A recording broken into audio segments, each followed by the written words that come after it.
Corona के पहले हमारे पास जो महाविद्यालय थे वो मात्र 32 थे और आज हमारे पास 166 महाविद्यालय मूल्यांकित हैं और मात्र 2 साल में 134 महाविद्यालयों का मूल्यांकन, ये ऐतिहासिक उपलब्धि है। और ये वही लोग थे जो कहते थे इस छत्तीसगढ़ में कुछ नहीं हो सकता, ये वही थे जो कहते थे छत्तीसगढ़ बहुत पिछड़ा है, ये वही थे जो कहते थे नैक कुछ नहीं कर सकता, ये वही थे जो कहते थे कि कोई कुछ भी कर ले, हमारे यहां कोई परिवर्तन आ नहीं सकता। लेकिन वही सारे लोगों ने परिवर्तन अपने आप में किया है। हमें पता था कि कई बार यह होता है कि हम घी निकालने की कोशिश करते हैं, सीधी उंगली से तो नहीं निकलती है, तो इसलिए उंगली को थोड़ा सा टेढ़ा करना पड़ता है। और हमें यह भी पता था कि घी तो सब में है, केवल उंगली थोड़ी सी टेढ़ी करने की जरूरत है, और शासन ने उंगली थोड़ी सी टेढ़ी की, 132 से 166 में हम पहुंच गए।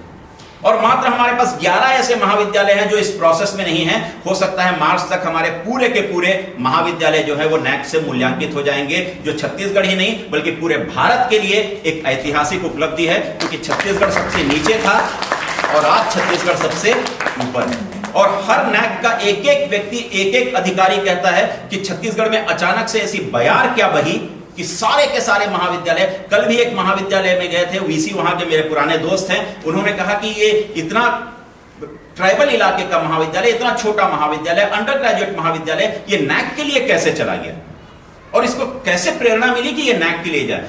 बड़े से बड़े महाविद्यालय, जो बेहतर महाविद्यालय, वो तक नैक में जाने की सोच रहे हैं, तो ये सोच कैसे आ गई इनमें। तो बहुत बड़ी बात थी कि सोच अचानक से परिवर्तित हुई। और ये वही लोग थे, आयतित लोग नहीं थे, ये वही लोग थे जो कहते थे कुछ नहीं हो सकता। उन्होंने बस एक काम किया, उन्होंने नहीं को हटाया और कुछ हो सकता है किया, बस यही है।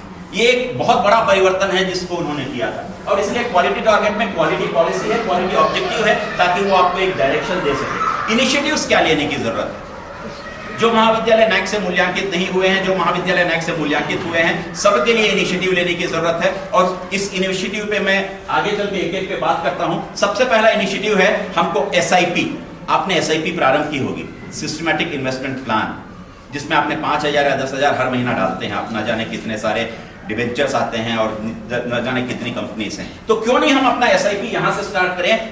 स्टूडेंट्स इंडक्शन प्रोग्राम जो महाविद्यालय में लगातार होता रहे, हर 3 महीने में एक इंडक्शन प्रोग्राम करिए। इंडक्शन प्रोग्राम का यह मतलब नहीं है कि उनको केवल कोर्स के बारे में बताएं। इंडक्शन प्रोग्राम का मतलब यह है कि कितनी समितियां आपके महाविद्यालय में हैं, कौन कौन समिति का दायित्व क्या है, उसके संयोजक क्या है, उसकी भूमिका क्या है, महाविद्यालय किस लिए है, महाविद्यालय में वैल्यूज क्या है, कोड ऑफ कंडक्ट क्या है, टीचर्स का कोड ऑफ कंडक्ट क्या है, स्टूडेंट का क्या है, या फिर हमारे एल्यूमिनी का क्या है, या हमारे ऑफिस वालों का कोड ऑफ कंडक्ट क्या है। महाविद्यालय को पूरे का पूरा पारदर्शी या ट्रांसपेरेंट बनाने के लिए यह स्टूडेंट इंडक्शन प्रोग्राम होना चाहिए, जिससे वो बच्चे ये जान सकें कि कैसे उनकी कॉम्पिटेंसीज को हम अपने महाविद्यालयों में डेवलप करें, कैसे उनकी इंटेलेक्चुअल एनर्जी को हम हवा दे सकें, कैसे हम उनमें एक अवेयरनेस अपनी सोसाइटी की ओर पैदा कर सकें, और कैसे उन बच्चों में जो स्कूल से आते हैं उनको महाविद्यालय या विश्वविद्यालय के लिए तैयार कर सकें। ये इसका गोल है। इसलिए सिस्टमैटिक इन्वेस्टमेंट प्लान की तरह हमें स्टूडेंट इंडक्शन प्रोग्राम लगातार कराने पड़ेंगे अपने महाविद्यालयों में।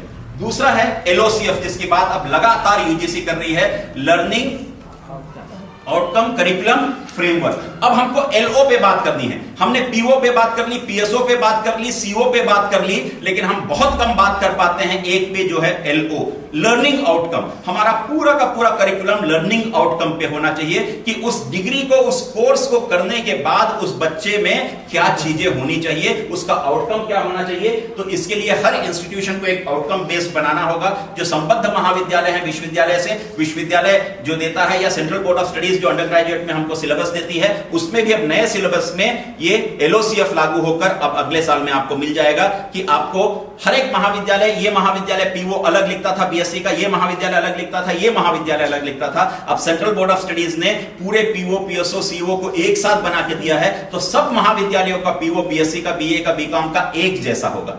और पीजी का जो पीओ, पीएसओ, सीओ है, उसको बनाने की जिम्मेवारी विश्वविद्यालयों की होगी, क्योंकि पीजी का कोर्स हर एक विश्वविद्यालय में अलग अलग चलता है, इसलिए उसके पीओ, पीएसओ और सीओ अलग अलग होंगे। अब उसके साथ ही कैसे हम रिसोर्सेस को और लर्निंग एनवायरनमेंट को बेहतर बना सकें और क्वालिटी ऑफ टीचिंग को कैसे बढ़ा सकें, यह हमारे लिए बहुत जरूरी है। इसलिए मैंने देखा एफडीपी लिखा था, फैकल्टी डेवलपमेंट प्रोग्राम। यह फैकल्टी डेवलपमेंट प्रोग्राम केवल डेवलपमेंट ऑफ सर्टिफिकेट नहीं है, कोई भी सर्टिफिकेट की जरूरत नहीं। वो प्रमाण पत्र आपको क्या प्रमाणित करेगा, किसी का दस्तखत आपको क्या प्रमाणित करेगा, आप तो स्वयं को प्रमाणित कर सकते हैं। इसलिए सरकार ने भी कहा आजकल सेल्फ अटेस्टेड चलता है, किसी गेजेटेड ऑफिसर का अटेस्टेशन की जरूरत नहीं है। तो आप क्यों नहीं अपने आप को अटेस्ट करते हैं, क्यों नहीं आप अपने हस्ताक्षर को एक ऑटोग्राफ में कन्वर्ट करते हैं। तो आप में यदि वो चीजें हैं कि आपका हस्ताक्षर जिस दिन ऑटोग्राफ बन जाएगा आप सेल्फ मोटिवेटेड हो जाएंगे, फिर आपको किसी मोटिवेशनल स्पीकर की या आउटसाइड मोटिवेशन की जरूरत ही नहीं होगी, वो इंटरनल मोटिवेशन हो जाएगा। और हमें अपने बच्चों को ले जाना है, शिफ्ट करना है लॉट्स से हॉट्स की ओर। लॉट्स का मतलब होता है लो ऑर्डर थिंकिंग स्किल्स और हॉट्स का मतलब होता है हाई ऑर्डर थिंकिंग स्किल्स। और वो यहां सामने में आपको दिए हुए हैं कि लॉट्स कौन से हैं और हॉट्स कौन से हैं। हमारे बच्चों को हॉट बनाने की जरूरत है।